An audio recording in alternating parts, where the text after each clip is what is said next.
Hello aspirants, Dinakaran நாளிதழில் வந்திருக்க TNPSC group 4 மாதிரி வினா விடை பார்க்கலாம். இந்திய பொருளாதாரம் பின்வருவனவற்றில் எதற்கு எதிராக இந்திய ரிசர்வ் வங்கி நாணயத்தாள்களை வெளியிடுகிறது? ஆப்ஷன் ஏ தங்கம், வெளிநாட்டு பாதுகாப்பு, அரசு இந்தியாவின் பாதுகாப்பு, மேலே உள்ள அனைத்தும். இதற்கான விடை மேலே உள்ள அனைத்தும். தங்கம், வெளிநாட்டு பாதுகாப்பு, அரசு இந்தியாவின் பாதுகாப்பு, இதுக்கு மூன்றுக்கு எதிராக தான் இந்தியா ரிசர்வ் வங்கி நாணயத்தாள்களை வெளியிடுகிறது. அடுத்த கேள்வி, தசம முறை இந்திய நாணய முறைக்கு எந்த ஆண்டில் இருந்து அனுமதி வழங்கப்பட்டது? 1947, 57, 1935, 1949. இதற்கான விடை 1957 ஏப்ரல் 1. அடுத்த கேள்வி, பின்வருவனவற்றை கவனியுங்கள். இந்திய தொழில்துறை நிதிக் கழகம் IFCU, இந்திய தொழில்துறை கடன் மற்றும் முதலீட்டுக் கழகம் ICICI, இந்திய தொழில் வளர்ச்சி வங்கி IDBI, unit trust of India UTI, மேலே உள்ளவை நிறுவப்பட்ட சரியான வரிசை கேட்டிருக்காங்க. இதற்கான விடை 1432. அதாவது IFCUனா industrial finance corporation of India. இது 1948.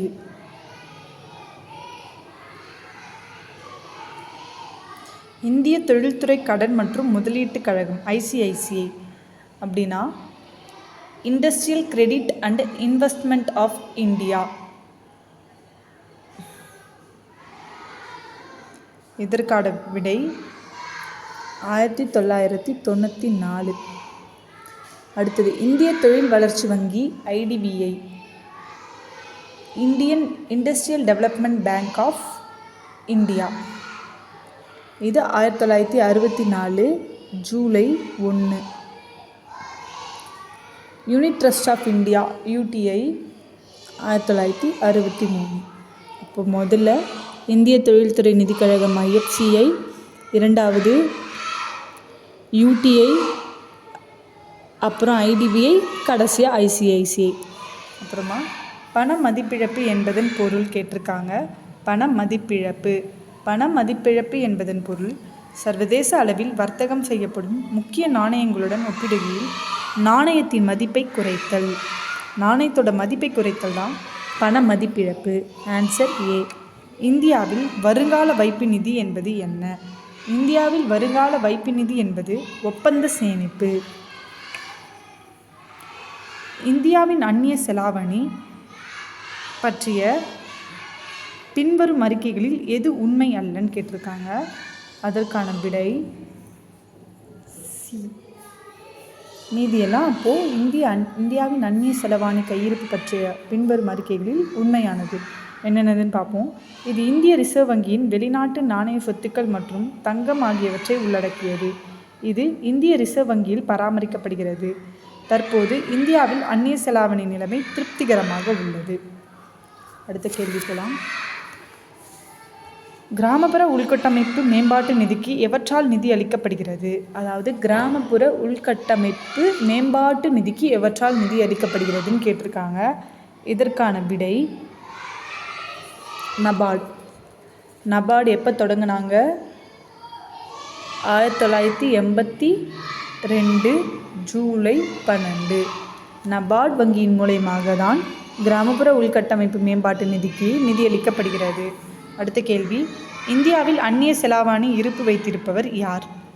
இந்தியாவில் அந்நிய செலாவணி இருப்பு வைத்திருப்பவர் இந்திய ரிசர்வ் வங்கி. ஃபெமானா ஃபாரின் எக்ஸ்சேஞ்ச் மேனேஜ்மெண்ட் ஆக்ட் இறுதியாக எந்த ஆண்டில் செயல்படுத்தப்பட்டதுன்னு கேட்டிருக்காங்க. ஃபெமா 1999. ஆனால் இறுதியாக எந்த ஆண்டுன்னு கேட்டதுனால 2000. பின்வரும் ஜோடிகளில் எது சரியாக பொருந்தவில்லை? தொழில்துறை நிதி சிட்பி, அது கரெக்டு. சமூக பாதுகாப்பு நடவடிக்கைகள் பாரத் நிர்மான், அதுவும் சரி. கிராமப்புற கடன் நபார்டு, அதுவும் சரி. கிராமப்புற வேலைவாய்ப்பு SJSRI அப்படின்னு சொல்லியிருக்காங்க, அதுதான் தவறு. SJSRYனா ஸ்வர்ண ஜெயந்தி சஹாரி ரோஸ்கர் யோஜனா. அது வறுமை ஒழிப்பு நகர்ப்புற வேலைவாய்ப்புக்காக கொண்டு வரப்பட்டது. நகர்ப்புற வேலைவாய்ப்பு. பின்வருவனவற்றில் எது சுய உதவிக் குழுக்கள் எஸ்ஹெச்ஜி வங்கி இணைப்பு திட்டத்தை செயல்படுத்தவில்லை அப்படின்னு கேட்டிருக்காங்க. நபார்டு, வணிக வங்கிகள், ஆர்ஆர்பி, கூட்டுறவு வங்கிகள். இதற்கான விடை வணிக வங்கிகள். அப்போது வங்கி இணைப்பு திட்டம் செயல்படுத்தப்பட்டது நபார்டு, ஆர்ஆர்பி, கூட்டுறவு வங்கிகள். வணிக வங்கிகள் வங்கி இணைப்பு திட்டத்தை செயல்படுத்தவில்லை.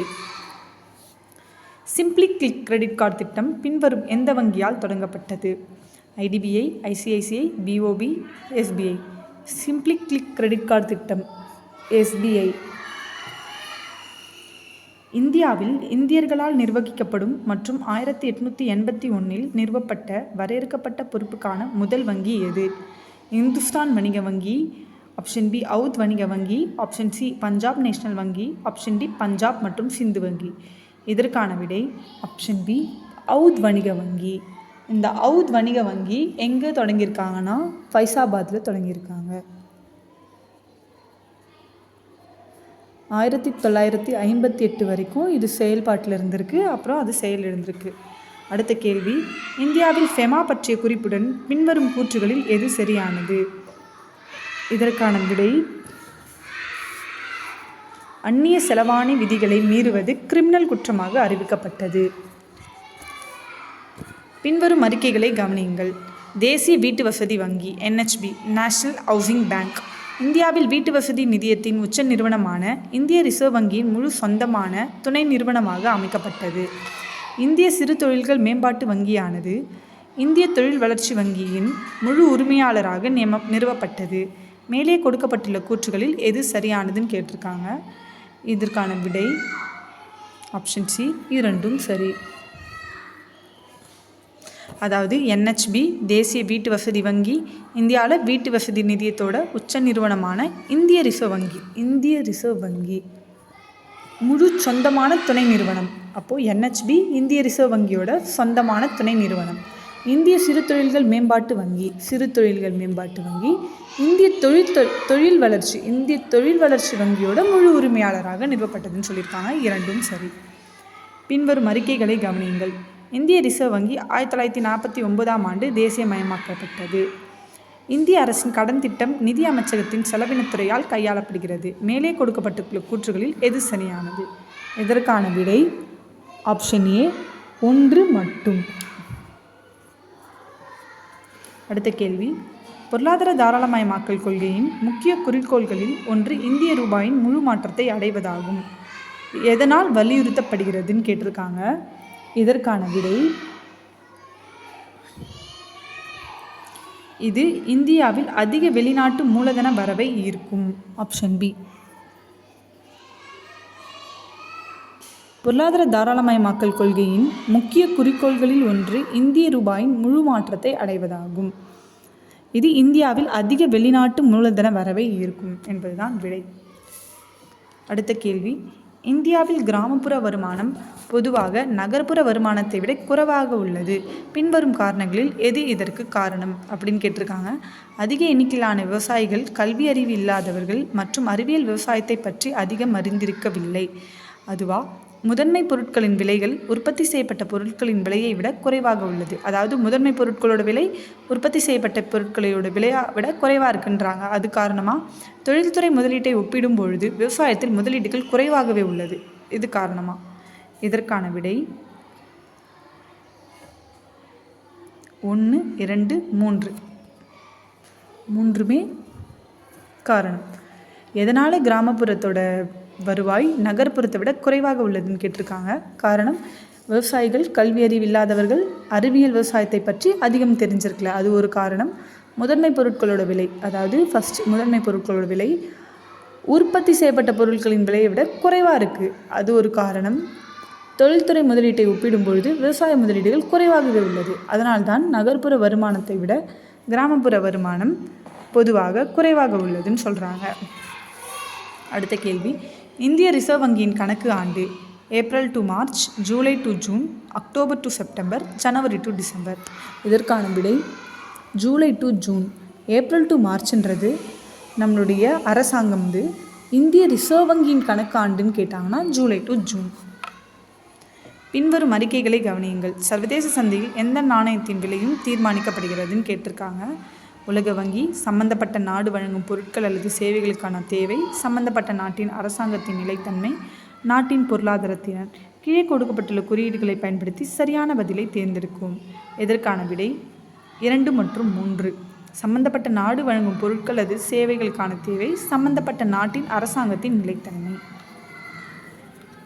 அடுத்த கேள்வி, வங்கிகள் தங்கள் கையில் உள்ள பணத்திற்கும் மொத்த சொத்துக்கும் இடையே ஒரு குறிப்பிட்ட விகிதத்தை பராமரிக்க வேண்டும். இது எவ்வாறு அழைக்கப்படுகிறது? அதாவது வங்கிகள் தங்கள் கையில் உள்ள பணத்திற்கும் மொத்த சொத்துக்கும் இடையே ஒரு குறிப்பிட்ட விகிதம் அவங்க பராமரிக்கணும். அதற்கு பேர் எஸ்பிஆர், எஸ்எல்ஆர், சிபிஆர், சிஎல்ஆர். இதற்கான விடை ஆப்ஷன் பி, எஸ்எல்ஆர். அதாவது ஸ்டாட்யூட்டரி லிக்விடிட்டி ரேஷியோன்னு சொல்லுவாங்க. இந்திய ரூபாயின் மூலதன கணக்கு மாற்றும் தன்மையை குறிக்கிறது. இதற்கான விடை சி. நிதி சொத்துக்களை வர்த்தகம் செய்யும் எந்த நோக்கத்திற்காகவும் இந்திய ரூபாவை மாற்றிக்கொள்ளலாம். அப்போது இந்திய ரூபாயின் மூலதன கணக்கு மாற்றும் தன்மையை குறிக்கிறதுனா அங்கீகரிக்கப்பட்ட டீலர் இந்திய ரூபாயை மாற்றலாம், அது தவறு. பொருட்கள் மற்றும் சேவைகளின் வர்த்தக நோக்கத்திற்காக இந்திய ரூபாயை எந்த முக்கிய நாணயத்திற்கும் மாற்றலாம், அதுவும் தவறு. நிதி சொத்துக்களை வர்த்தகம் செய்யும் எந்த நோக்கத்திற்காகவும் இந்திய ரூபாயை மாற்றிக்கொள்ளலாம், அதாவது வர்த்தகம். பின்வரும் அறிக்கைகளை கவனியுங்கள். ரூபாயின் முழு மாற்றும் தன்மையை குறிப்பது எதுன்னு கேட்டிருக்காங்க. எந்த ஒரு சர்வதேச நாணயங்களுடன் எளிதாக மாற்றக்கூடியது. நாட்டிற்கு உள்ளேயும் வெளியேயும் பரிந்துரைக்கப்பட்ட எந்த இடத்திலும் வேறு எந்த சர்வதேச நாணயத்துடன் அதன் நேரடி பரிமாற்றம். இது மற்ற சர்வதேச நாணயங்களைப் போலவே செயல்படுகிறது. இந்த கூற்றுகளில் எது சரின்னு கேட்குறாங்க. 1 மற்றும் 2 இரண்டுமே சரி, 3 தவறு. அதாவது எந்த ஒரு சர்வதேச நாணயங்களுடனும் எளிதாக மாற்றிக்கலாம், நாட்டின் உள்ளேயும் வெளியேயும் பரிந்துரைக்கப்பட்ட எந்த இடத்திலும் வேறு எந்த சர்வதேச நாணயத்துடன் அதன் நேரடி பரிமாற்றம் செய்து கொள்ளலாம். தற்போது இருக்கும் ரூபாயின் மாற்றத்தக்கது எதுன்னு கேட்டிருக்காங்க. இதற்கான விடை ரூபாய் அனைத்து வகையான பரிவர்த்தனைகளுக்கும் வெளிநாட்டு நாணயமாக மாற்றப்படுகிறது. அடுத்த கேள்வி, பின்வருவனவற்றில் எது தேசியமயமாக்கப்பட்ட வங்கி இல்லைன்னு கேட்டிருக்காங்க. இதற்கான விடை ஐசிஐசிஐ வங்கி. ஏன்னா பரோடா வங்கி, கனரா வங்கி, பஞ்சாப் நேஷனல் வங்கி ஜூலை 19, 1969 தேசியமயமாக்கப்பட்டது. தேங்க்யூ. அடுத்த வீடியோ பார்க்க நம்ம சேனலை சப்ஸ்கிரைப் பண்ணிக்கோங்க.